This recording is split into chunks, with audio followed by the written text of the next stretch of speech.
On a day when we wake up and the world looks quite different than it did yesterday, we need to take a moment, maybe several moments, and reflect on how we got here and where we go from here. And I'm delighted to say that we have an extraordinary array of our faculty up here with microphones, but we also have an equally extraordinary array around the room who I dare say will have something to say as this conversation unfolds. And most of all, we really want to hear from all of you. We want you to be able to get questions asked and hear your comments and thoughts today. So I'm going to introduce, I think you know all of our faculty here, starting with Dean Wilson, Professor Phil Seib, Professor Burghardt Tenderich, Judy Muller, Miki Taylor, and Gabe Kahn. And I just want to start by asking you all to do what I think we've been doing in the hallways and on our phones, and after spending all this time glued to our screens, to share with the room your thoughts today and your the questions that you have and the thoughts that you have about where we go from here. Gabe, I'm going to start with you. And I have to say, Gabe gets a huge round of applause because in the wee hours of the morning, he fired off an email that said, "Let's do this." So Gabe, thank you. How you doing? Can you hear me?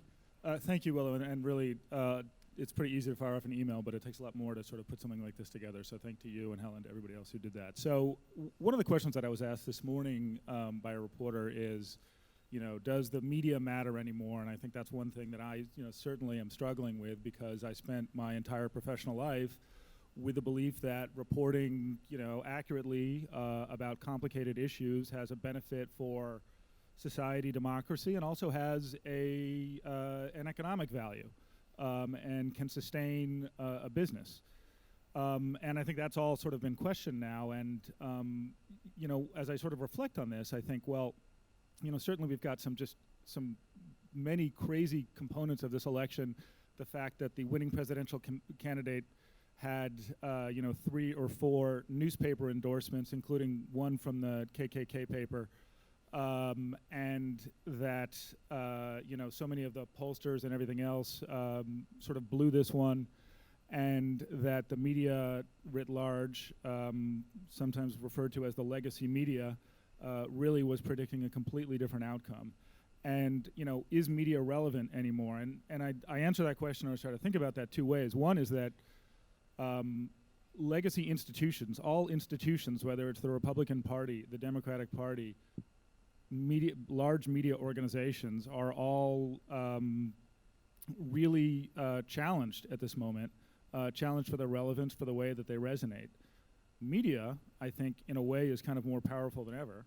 And I think about this because of the way that media was used in this campaign. This was a media-centric campaign. Don't forget that, until a few months ago, I thought that the Citizens United ruling was a really big, important thing. And I guess I was completely wrong about that. But there was a tremendous amount of media consumed during this campaign, a lot of free media earned by one candidate. And I think it's important to understand that the way that the industry has shifted has, in my view, somewhat led to the kind of result that we have today.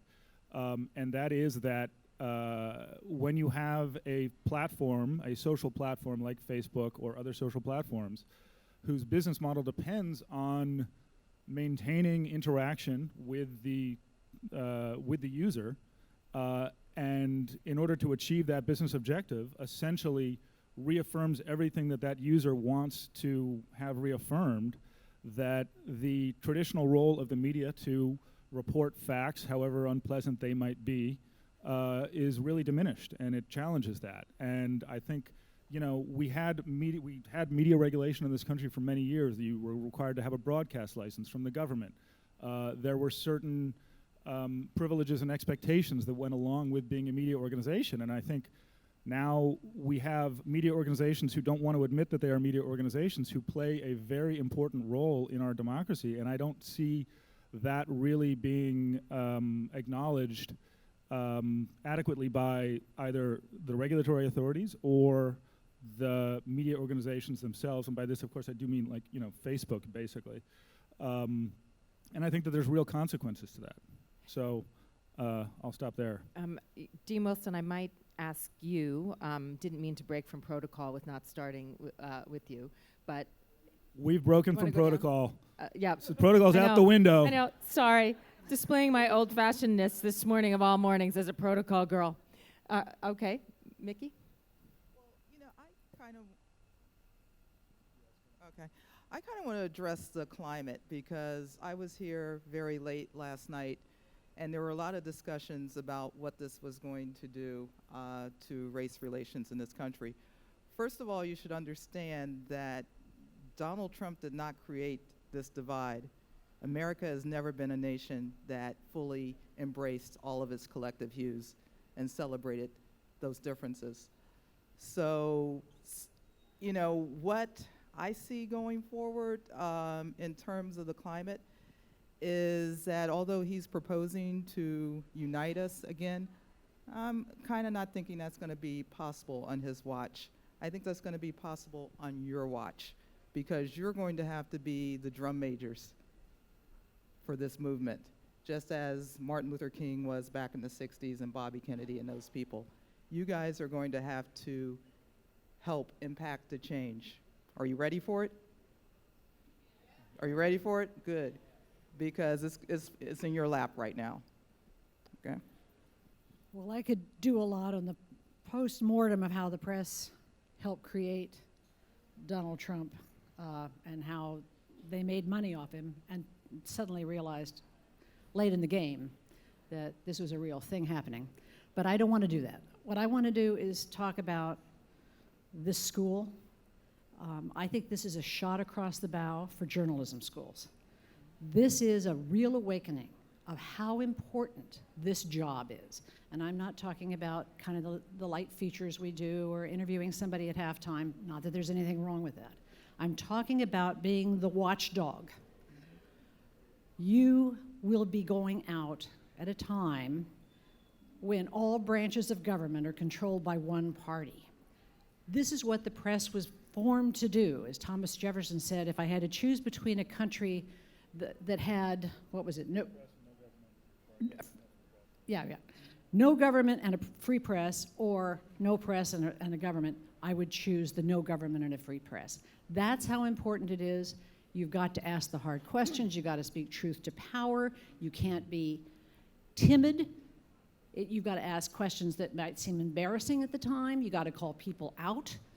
And I hope that this really is for all of us. And on the flip side of that, for the people who aren't journalism majors, comm students, and journalism majors, we're teaching something called news literacy here now. Media news literacy. Never has it been more important because people seem to have lost their critical thinking skills.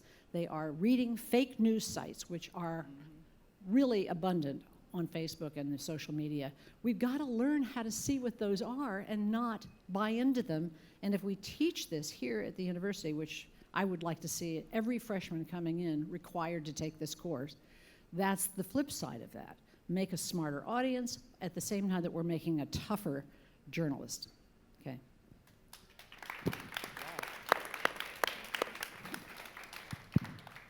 So let me share my frustrations with you. When I woke up this morning and I looked at the media and there was analysis of what happened and there was projections of what was going to happen, and I thought to myself, here we go again. It's the elite talking to the elite, right? We are all the elite. We are not America, right? And I think the worst thing we can do is blame the people who voted for Trump yesterday. Yes, there are racists. Yes, there are completely unfit people, clearly, but the majority that voted for him are people who don't have what we have. They're not the elite, and we need to understand that we live in a bubble.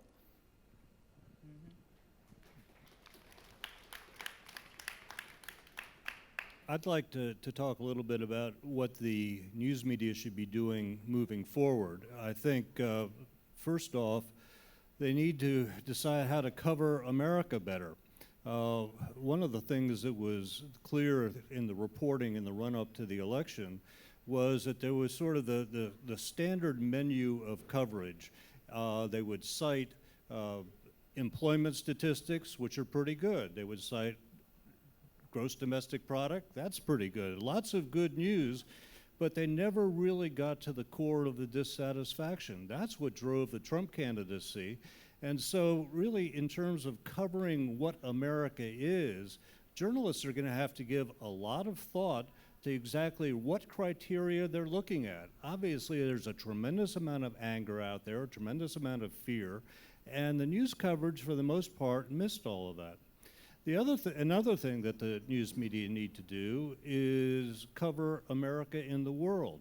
You know, this was an America First campaign. It was an isolationist campaign on the part of Trump. And I would argue that that is unrealistic in terms of a globalized world these days, in terms of economy and defense issues and climate issues and all that sort of thing. But that has not sunk in with the public. And I think that in the interim between the Cold War and today, the news media, both institutionally and in terms of the substance of their coverage, have not kept up. And what is going to be essential, as Judy said, we have to be very forward-looking, future-looking in all this, in terms of how the United States plays a role in the world in the decades to come. That's going to take some explanatory journalism, not cutesy stuff, but solid explanatory journalism about the nature of the world. And one final point that sort of ties into those two factors is covering what is America? What is it that drives things forward? As Miki mentioned, you know, that racism, it didn't suddenly emerge 2 weeks ago and drive the Trump campaign. There is a reluctance on the part of the news media, I think, at least a lot of the news organizations, to grapple with just what the American character is and to lead the public, to reflect on that character. What should we be thinking about ourselves? And how should we be defining ourselves? What should we be aspiring to? News coverage can't dictate that, but it can stimulate thinking about that. And I think the news media have done a fairly poor job in terms of driving the intellectual aspirations to try to define what we are.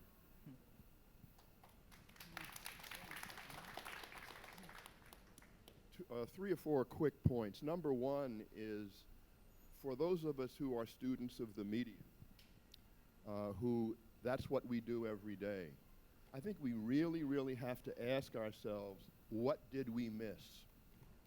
Why were we so wrong? And we in the collective sense. But it's also pollsters who were really, really wrong. So that's point number one. And there may be two answers. Did we get the analytics wrong? You know, did sort of the detailed analysis, was that the problem? Or was it the framing of the problem? Was it more normative? Was it more about empathy? Was it more about which groups we thought were important? And then we went to do the analysis. So that's one point I'd like to raise with you. Secondly, to echo something that Phil said, is we operate in a global environment in terms of trade, national security, et cetera. I was reading New York Times today. There was an article there that said foreign leaders supported Trump's opponent on a 10-to-1 basis. What that suggests is over the next couple of months or so, all of us should pay pretty close attention to the diplomacy language that the new administration uses to try to address that deficit. And then two final points. What does this mean for the Annenberg School? That's already been raised. I would welcome, as the dean of the school, I would welcome all of you to think about that.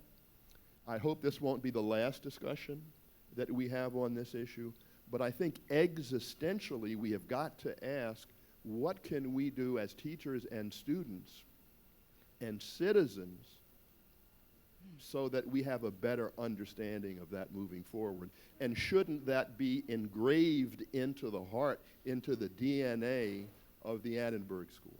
I think we do a pretty good job. We do a very good job. But we've got to do better. Everyone has got to do better. Final point, mea culpa, mea culpa. I did work on one of the campaigns. I learned a hell of a lot. I was particularly shocked this morning, but I would urge each and every one of you to work on a campaign.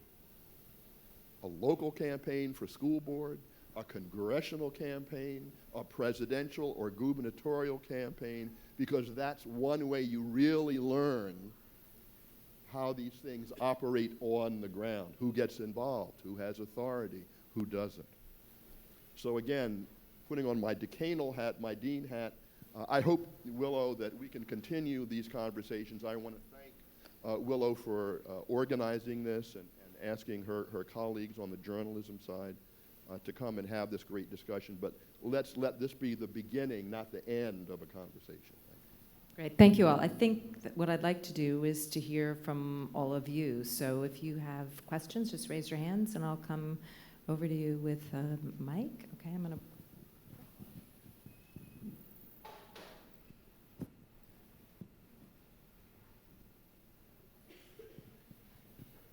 Hi, so my question is kind of twofold. One is, as a graduating senior and someone who had always believed really strongly in the importance of really good political journalism and covering politics, one of the things I've struggled with in the past 24 hours is the role of a political journalist in the Trump presidency, and sort of how do I wrestle with this idea that I believe in the power of journalism as something that is truth-seeking, something that is impactful, and yet if I were, say, to be a White House correspondent in a Trump presidency, I don't know that I would be able to I would spend so much time parsing fact from fiction that I'm afraid I wouldn't be able to have that same impactful political journalism that I've always thought about and dreamed about. And I think second to that is one of the things I've seen in this election is that there has been really powerful political journalism to come out of this election, but I think a big problem is the audience for it is not what the media thought it was. I have colleagues on this very campus who have made statements to me about Trump and things that they believe that I've read articles that prove those statements false, but they're not seeing those pieces. So how do I, as someone who's passionate about truth, passionate about journalism, and passionate about politics, what role do those type of individuals play in this country now, and what role does audience engagement and truth play in sort of the next level of whatever this country is? Okay, so I think we take maybe two questions, sort of what do we do, what does a political reporter covering the Trump White House do from here?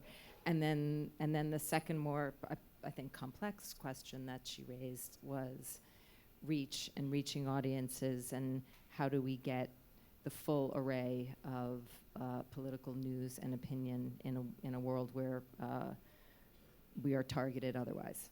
Okay, so those are both excellent questions, and I kind of want to address the second one first, because that allows me to disagree with, I think, pretty much everybody else up here, which is that I did not necessarily think that that there was poor reporting in this campaign. I read some amazing jaw-dropping stuff, and it was all out there, and there were certainly, as there always are in a very long game, moments when there was poor performance by the press. But in general, I thought that the press actually did a hell of a job in many respects of unearthing, uncovering, and trying to hold the candidates accountable. Nico Mele, who was on our faculty last year, here wrote a piece where he had one line in there. It's like, what is the role of journalism to hold power accountable when the candidate and his followers have no interest in being held accountable? And that's sort of your second question, and that's what I think is really part of the problem, and that's what my sort of long rambling remarks at the beginning of this were intended to address, is that I see this more as not as a supply problem, but as a demand problem. And I see this as the media ecosystem that makes it very easy for news sites from Macedonia that create fake news to have the same relevance as news sites that generated by people who do, I think, the hard work of verifiable fact-based journalism do. We're living in a post-fact society right now. It's a very scary thing. You must keep reporting the truth. You must. That's the only answer. But you're not going to be a fact checker full time. And you could be. There's plenty of sites that would employ you. The question is whether anybody will come to it. One of the things that I think was missed, and somebody brought it up, is that we're not the elitism.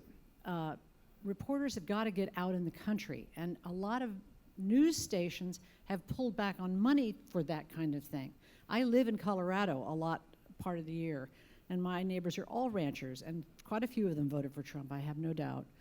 And you don't know people until you talk to them, and you can't approach it from, well, you just don't believe in facts. I'm here to tell you a few. It can't be condescending. You've got to find out what's on their mind and have a discussion. And it's going to take time and money. And I just hope that the powers that be that send people out will spend the resources to do that. I also hope you go out and independently think of ways that you can be a better reporter. Don't be the reporter that waits for your editor to tell you what to do. Pitch great story ideas. Go out there and examine. Find new stuff. Don't keep repeating everything that everybody else is doing. That's what I would say.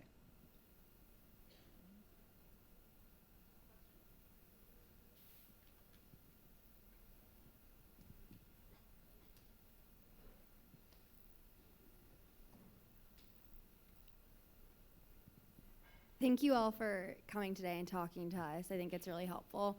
But aside from the journalism aspects of this and how that's all going to change, what I'm really concerned about is like the progress in our country. I know everyone was probably watching CNN last night, and one of the reporters said that this was a backlash against all the progress that's been made, and this was parts of white America going against everything that's happened. So what I'm really concerned about is how I'm going to be able to keep being a part of a progressive America when it feels like most of my country is not with me.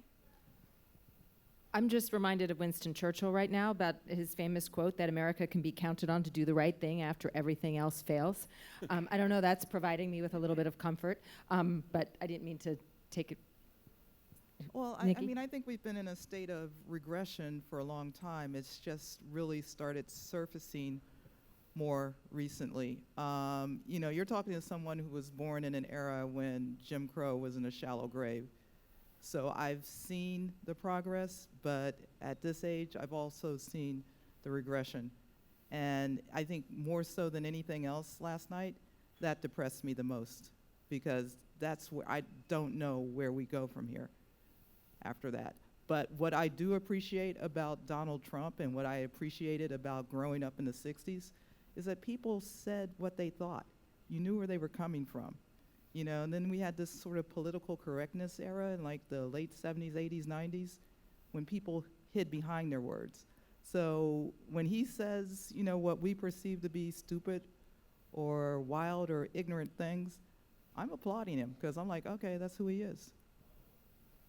You know? And when we talk about you know, where America is going and that sort of thing in terms of how the news media cover that, I think there's going to have to be some restructuring in the nature of coverage. But to take a couple of the issues, take the issue of women in America. I mean, that was covered during this campaign in sort of a sporadic fashion, but that now should be a beat coverage. I mean, that is a huge issue about women's issues, and it's going to become even more of an issue if the Trump Supreme Court reverses Roe v. Wade, for example. There are all kinds of issues there that need greater focus. Race in America. You know, we've taken that for granted now. We say, okay, back in the 60s and maybe even as late as the early 70s, the news media covered race and everything's fixed, so we can go on to other things. That needs to be rethought. So some of the things that we kind of take for granted as self-evident obviously are not self-evident, whether it's women's issues, racial issues, all kinds of matters like that. need to be more fully integrated into the plan of coverage of the news organizations.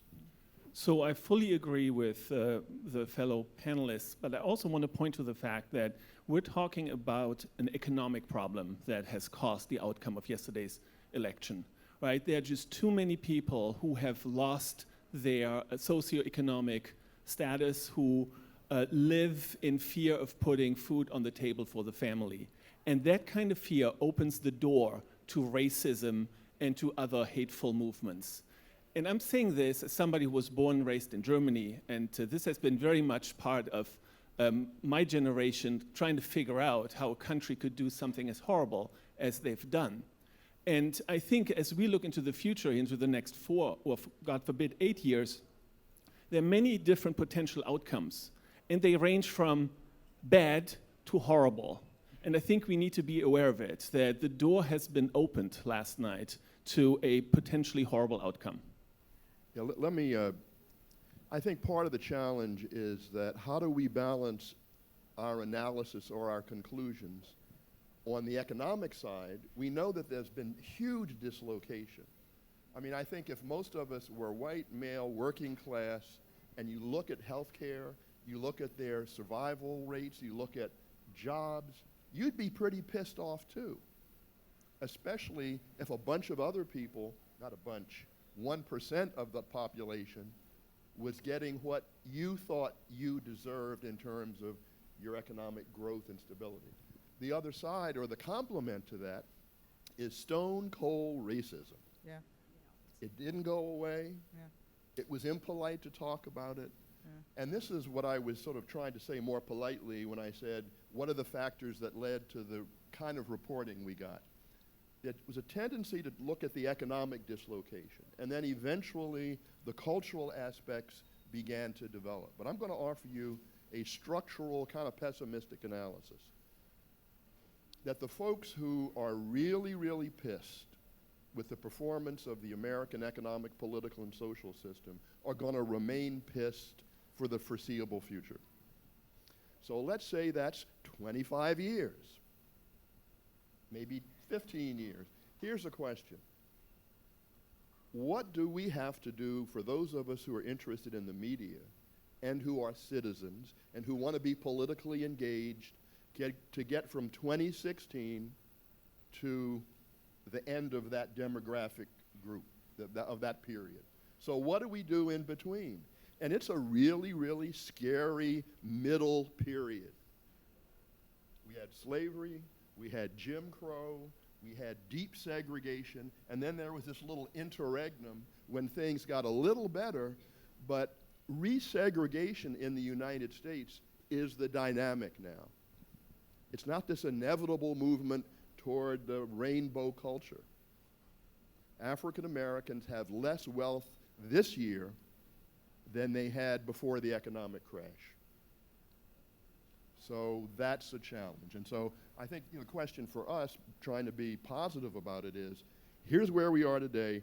Here's when your demographic, which from what I can tell, is a little more progressive, a little more inclusive, more diverse, willing to challenge these things in new ways.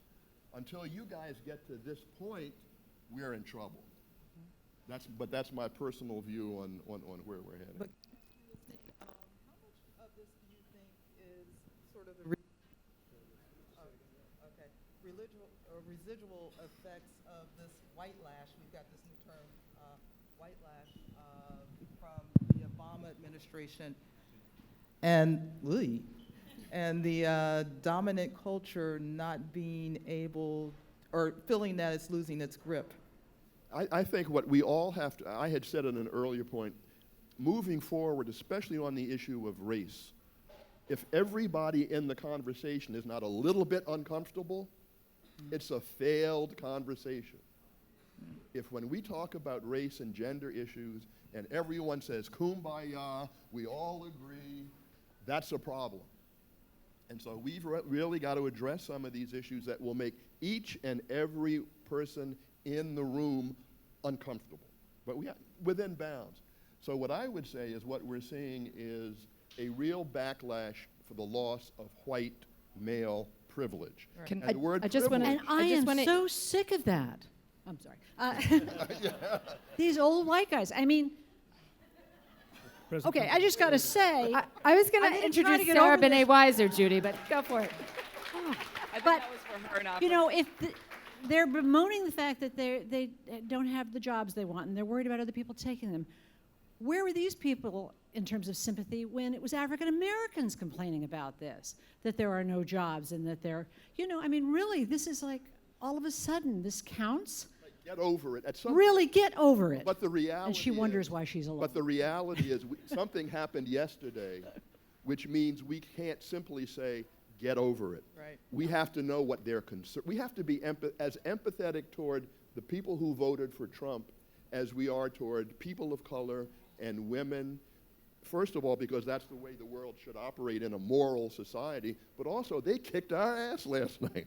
So just for tactical reasons, we've got to figure out what leads people to make these choices that seem so antithetical to the values of many of them, especially on the race question. Sarah? I just wanted to go back to this question, which is what do we do? And going to try to talk without crying, which actually hasn't worked a single time today. So I will just give you that warning. I taught last semester a class.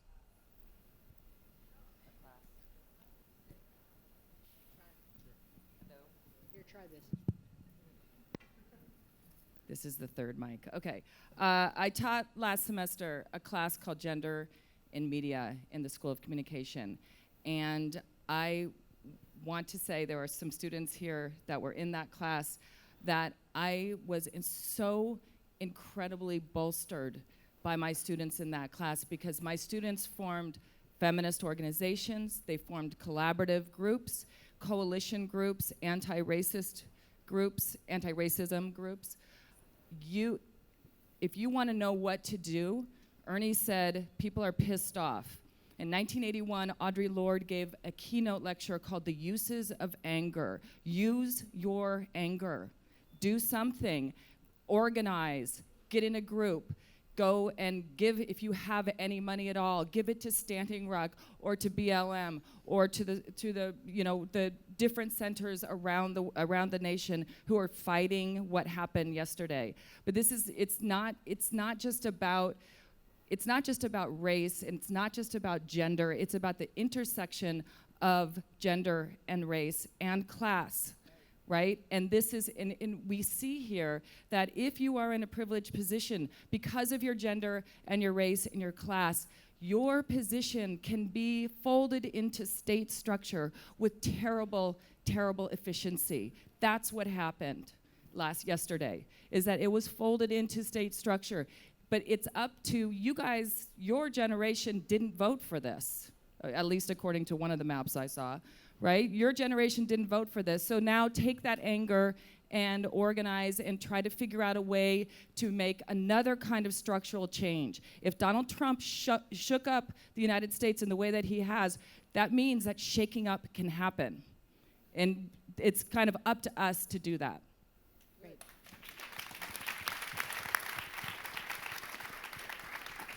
I just want to reach out to any faculty gathered around the room. As you know, this was somewhat of an impromptu gathering, and we're delighted and fortunate to have this group here with us. But I see Mary in the back, and if there's any other faculty members, you guys can jump the queue, because we really do want to hear from you this morning. So, John, a minute.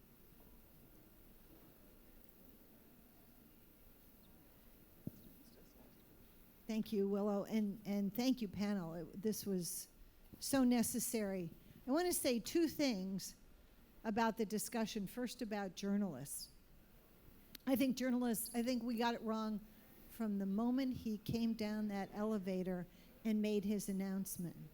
Because when he did that, I was talking to the Mark Burnett people, and they said he is doing every single thing that we trained him to do as a celebrity. Donald Trump had the best media training of any person who has ever run for office. But the second thing I want to say is about reporting. because I've been working on this book about digital journalism, and I've been interviewing journalists all over America, and this is what they have said to me. We can spend 6 months in the office looking online and reading the reports, and that's a great base. But if we don't go out there, if we are not knocking on the doors, if we are not talking to people, we never get the real story. So I know, Gabe, we were thinking maybe this is the end of legacy journalism. I'm thinking it's the renewal of the combination of digital and legacy. Because just like the Clinton people didn't go to the Rust Belt, neither did the journalists. And that is where we have to focus our attention. I mean, I'm talking about all the students. It's great to do your work in here, but you better get out into that community and find out what's really going on, because that's what we weren't doing. Anyway, that's my 2 cents. So, Ernie, you asked, what could we do? I would just make a suggestion that every student should have to take a course with Nick Call called The History of Propaganda, because a Yale philosopher, Jason Stanley, said something this week that I thought was so right. He says, this campaign season has been an indictment of our understanding of mass communication. Either we lack the ability or concepts to describe authoritarian propaganda, or we lack the will. Either way, we must do better. And I just think we don't understand how brilliantly the Trump campaign used the classic fascist tropes to get a obviously disturbed public riled up. But anybody who's studied the 30s has seen it before. But I think we have a media literacy problem here. If we're not teaching people about propaganda and how it's used, what good is this? What good is a school of mass communications? Hi. Well, since we should use our anger, I'm going to use it now. Yesterday we had 2 panels, and they were all white, almost all male, until that was pointed out. Today we have another panel here that until the last minute got a little more diverse. So I think we have a lot to do here at the Annenberg School with our students and our faculty and our staff.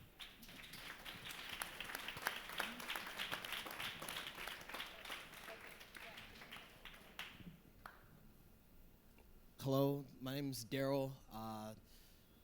I'm a business student. I'm not really a media student, but this election makes me want to study and do something to solve this problem. Last night, what we saw was the single greatest use of the internet and media and what we got wrong because we weren't willing to listen. This is not a problem of better reporting. This isn't a problem of, hey, we can't figure out what's going on. Over more than half, close to 90% of the United States of America has access to the internet. That means the information's there. That means that we can see what's going on. This is a problem of design. Our internet and the way that media structures have been built was built for the past. We blocked out an entire segment of media that was not able to be heard, called the silent majority. If you don't remember, we said the silent majority supports Trump. We did not interview them. We didn't give them the outlets for which they could be able to be heard. And now we got to see them in the flesh, have their voice heard in the silent majority at the voting polls. So, if at any point that you guys want to fix something, fix how the media structure is. The reason why I study media and the reason why I study business, in 2012, since I was 16, I've been so passionate about how to fix what the Facebook effect is, now what the Snapchat effect is, now what the whole meme effect is. What we should do is come together as students and not think about how to report better, but how to give better access to information. The communication school is meant to give access to information so we can understand messages. So please, if you're a media student right now, if you're a business student, if you're a student from the engineering school wondering how to make tech to make the world better, figure out how to fix the media structures. Figure out how to ask the right questions. And please use this election so when you're done explaining to your kids when Trump happened, what did you do to make sure that you were better when Trump was done? Please, please use this. This is powerful. This is one of the greatest events in political history, and we're just now waking up to, oh no, we have something wrong. Please use the internet for good and build something positive out of this, because that's what we need now.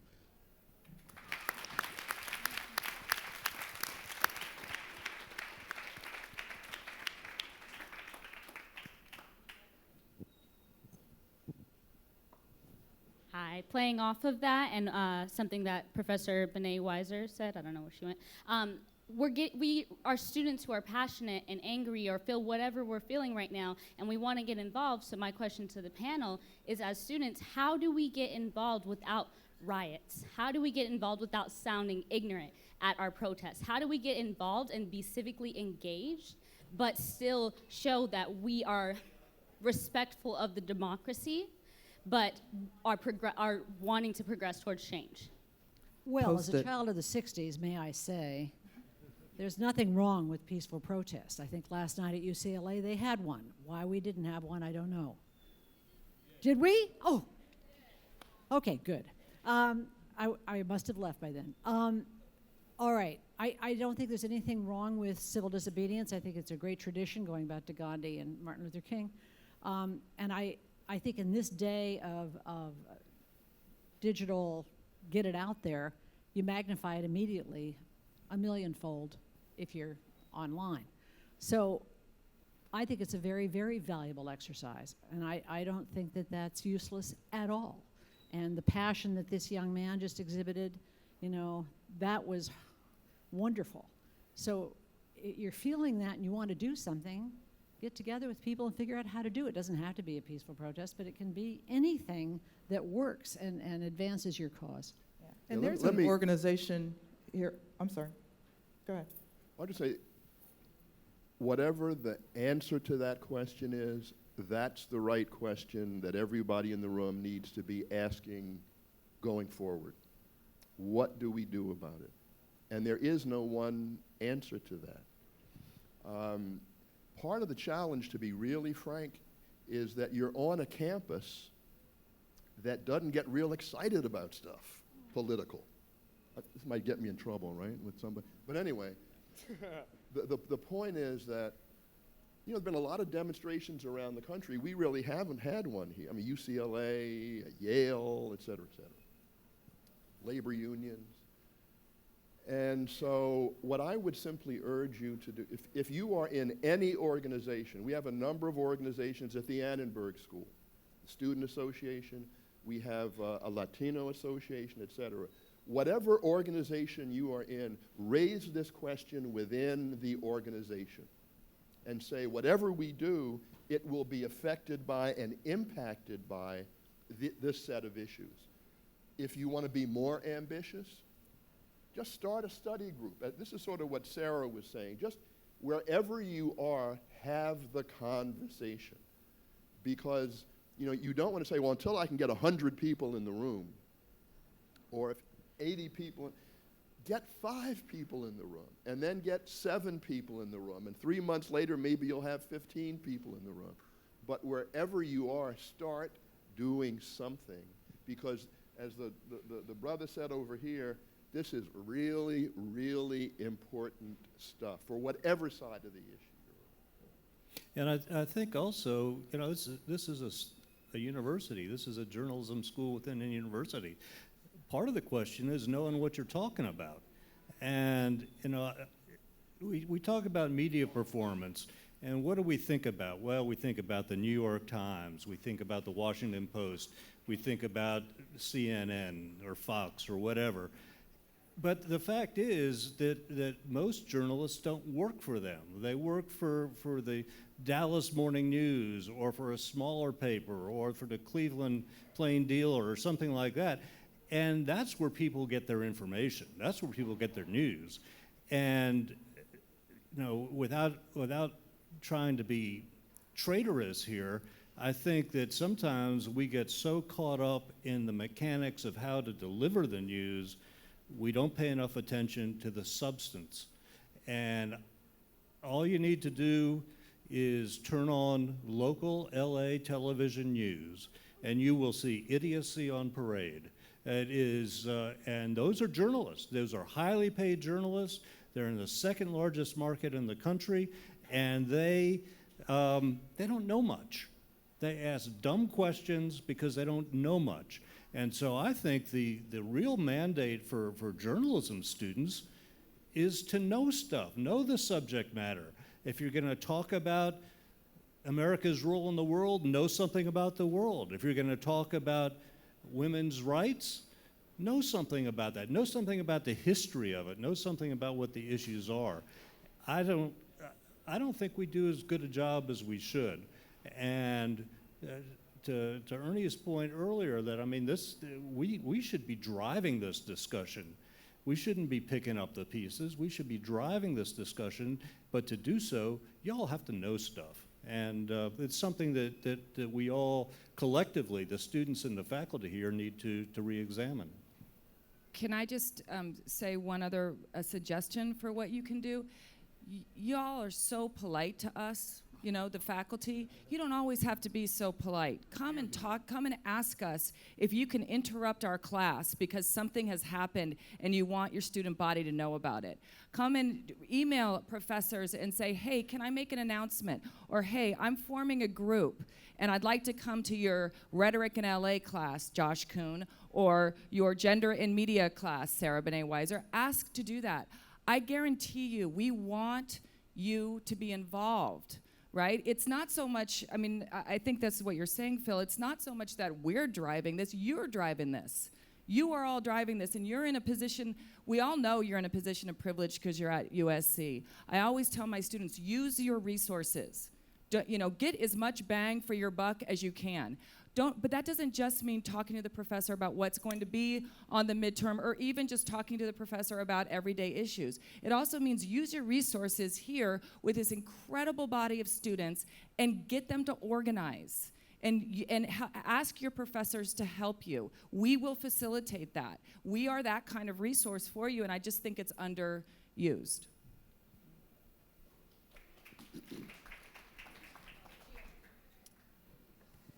Hello, you guys.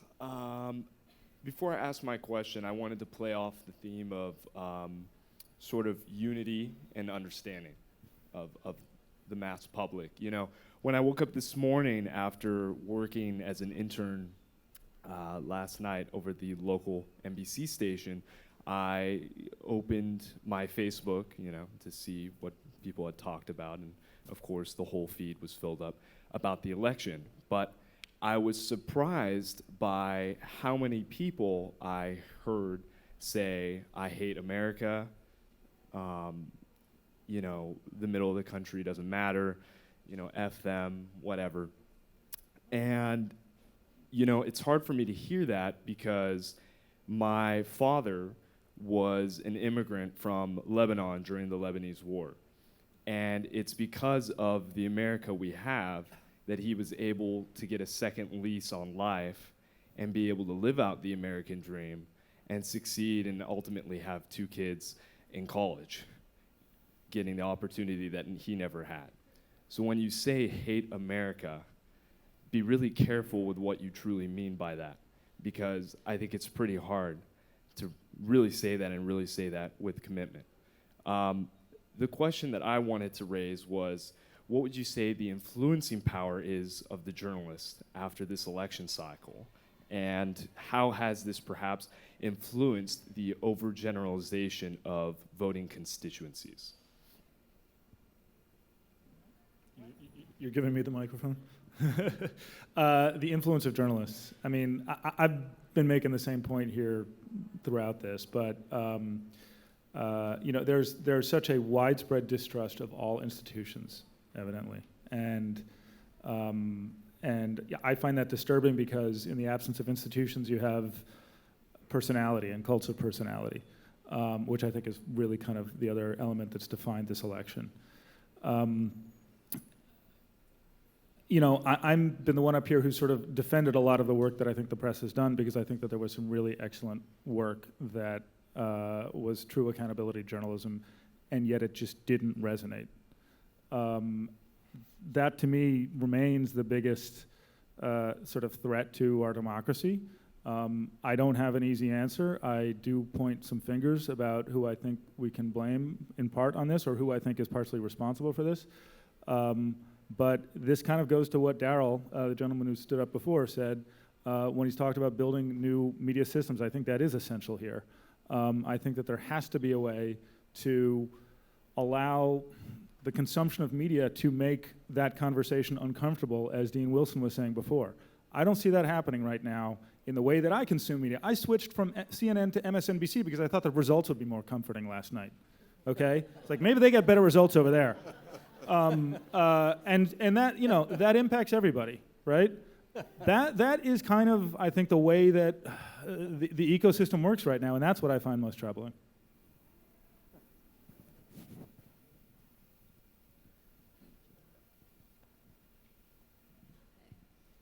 Hi, my name is JT. Yesterday I worked with over 100 Annenberg volunteers, producers, to help put on the election and cover it. And it was a great experience, but I found myself really questioning the role of a journalist, the role of what I would do as a journalist throughout this entire election process campaign. And my question to you is, I don't know, I'm kind of conflicted as a student, as a citizen, as someone who wants to be a journalist. How do I go about respecting a lot of friends who I have that support Trump, that I'm, you know, just kind of finding out about, and, you know, still being able to talk with them, maybe let them know why I'm feeling the way I'm feeling, because I've never felt this way before. I've been following the election since Clinton, like I was like probably 2, 3, but like I remember my parents talking about this. I remember when Bush won his second race, and I've just never seen this sentiment. I've never seen such disappointment, such sadness, such stark contrast. So I don't know as a journalist how I don't infiltrate my opinion into my pieces, but I also don't know how to then talk to other people who have different feelings as me, because I think as journalists we're all taught to, you know, be objective, don't give your opinion, but clearly there is a need for that. So basically what I'm trying to say is, what do I do right now? Well, I mean, there's a need and there's a place for that. You know, you can express your opinion in an op-ed piece, and you know, as objective as we're taught to be, we all have inherent biases, and that's what you're seeing in your friends. They're just coming to surface. So that's the conversation that Dean Wilson is talking about. That's one of the conversations we all need to have. We all need to address our inherent biases so that we can, you know, come together a little bit more. Well, his mic is dead.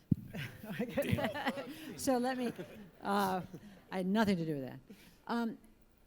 Miki's right. We've all got inherent biases, and if you're going to be a journalist, you need to know what they are.